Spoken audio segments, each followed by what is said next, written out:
Welcome to Not Milk Never Milk. Subscribe if you're lactose intolerant. You start by confirming prerequisites: admin access, updated firmware, and a secure console connection, because unresolved basics break everything. Once done, trigger emergency lockdown mode to freeze configuration changes and set priority rules for critical assets. Make sure to mark read-only zones to prevent tampering. Simultaneously capture baseline metrics, traffic, CPU, and storage with a timestamp. This gives you a point of comparison for incident analysis and helps you see what changed during the raid.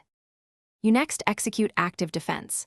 Enable rate limits, apply geo-blocking, and tighten protocol filters so malicious traffic falls off quickly.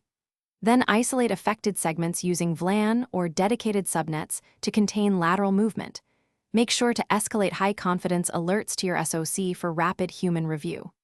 Once contained, deploy deception like honey tokens or fake services to slow the attacker and harvest indicators of compromise. These steps buy time and produce forensic data to guide remediation decisions. You finish by rebuilding compromised nodes from verified clean images and immediately rotating keys, certificates, and credentials so attackers can't re-enter. Bring services back incrementally while monitoring health metrics and validating integrity checks. This minimizes risk of reinfection. Once stable, update firewall rules and signatures, run a post-incident drill, and document lessons learned.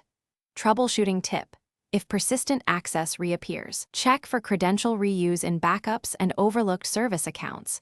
Revoke them and Thanks for watching. If this was helpful, leave a like and consider subscribing. See you next time.